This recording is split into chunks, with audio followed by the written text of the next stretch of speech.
Okay, so I've got all of it on here for the most part.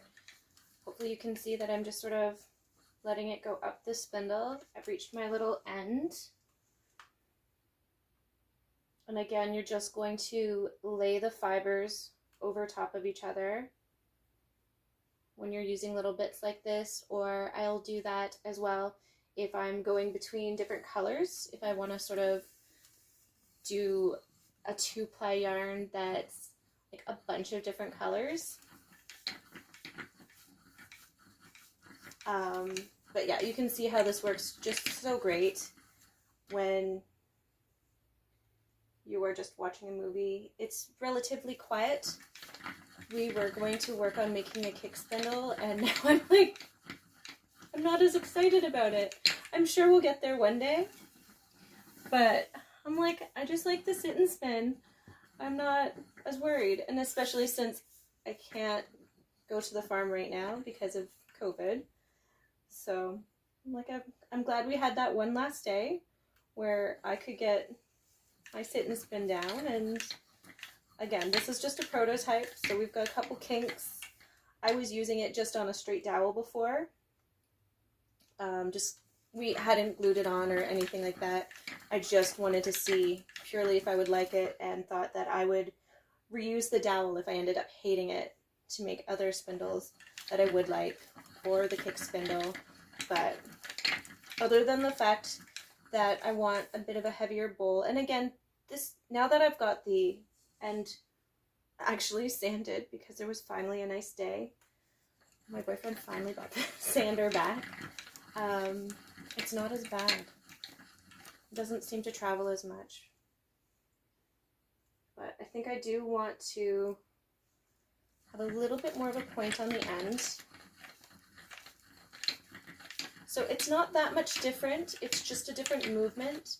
I do find that this gives me less hand cramps, so I can spin for much longer sittings, because again, it's just this movement and then a little stop to pre-draft. You get a little bit of a stretch in there as you sort of wind it back on to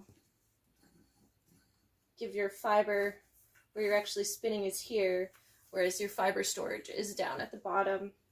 I'm sure there's multiple other ways that you can do this, but that's how I'm doing it. I'm sure there'll be lots of spinning videos later where we'll be learning something together. There's many different methods and ways of spinning on many different spindles. I haven't done anything other than the standard 2-ply. I don't even think I've done a 3-ply yet. Just because I'm still having so much fun with the 2-ply yarns.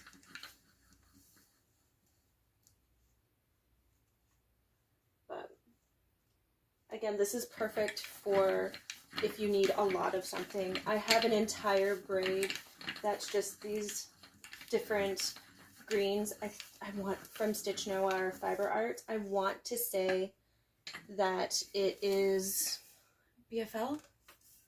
Not sure. But I'm going to apply it with black, I believe. So it'll be pretty. I love the color green. And I especially love this deeper emerald color and how it's going to be in between a bunch of different ones just because she dyes the whole braid. So it'll be fun. Don't know what I'm going to make with it yet. I think I had a plan for it originally. I want to say I'm going to leave a scarf for my son. I'm not really sure. I think that was the original plan. So again, I will just wind that down. I don't find that it makes a big difference. It sort of evens out in the end where you're to that standard triangular